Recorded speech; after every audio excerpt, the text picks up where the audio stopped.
Hi, I'm E-House. I'm Redbeard. And today we're on lunch break at River City, and we're gonna do a bit of an impromptu video, but one that I think there's some stuff to be said about. Actually, there is, yes. So, we're gonna talk about magnified versus non-magnified optics, and when and where you might use each one. So, today I'm running my Crytek CRB, standard primary arms red dot micro dot. No magnification, of course, just a red dot sight. And in comparison, you are running My GMP SBR with a EOTech and then a magnifier that's actually on the back of it. Attached by a QD mount, so I can basically run it non-magnified, magnified. Yep. So, let's discuss. Alright, so when I initially kind of came up with the magnified idea, I was a little hesitant to it because I wasn't sure exactly when I would use it or how effective it would actually be. Today, I actually found some uses for it. If you have the ability, like if you're trying to line up like a shot and you're just trying to get like that, it's like just pushing like the range. So it's not like one of the ones you just kind of point and shoot. Yeah.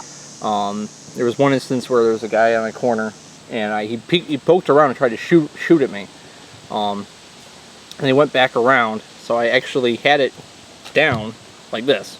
So I popped it on, zeroed in, just kind of watched, and I can actually watch exactly what he was doing. So that way I could actually line up and time up my shots. But don't do that when you're walking around in the middle of a town. That's not the best idea. Yeah.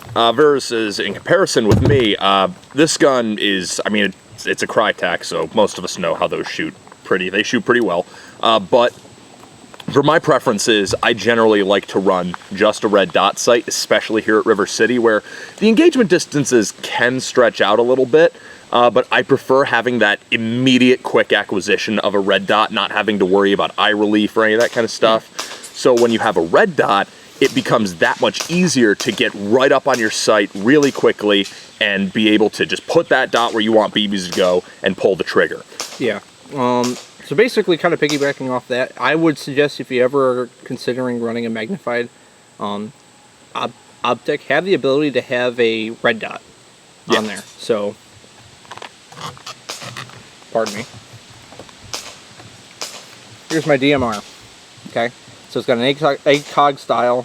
It's Avengers something 1x4, whatever. Yeah. This part right here is magnified. On the top, there's a micro red dot.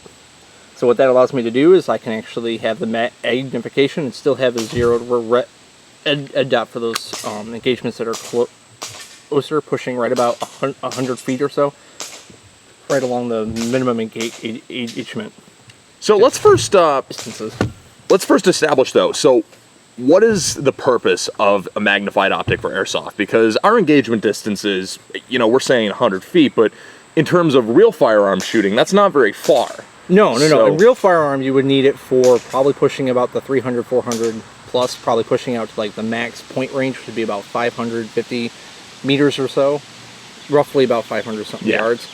I mean, most guys don't put a magnified optic onto a firearm that they're shooting under 100 yards. No. And we're rarely shooting 100 yards ever for airsoft. I just found it useful for like the 150, 180 foot range, to be able to do those minute adjustments where I can actually watch the BB land and then actually adjust from there. So the magnified optic becomes less about actually having that zeroing in at a longer range where you can see the target, because you can see the target, no problem. It becomes more about Kentucky windage.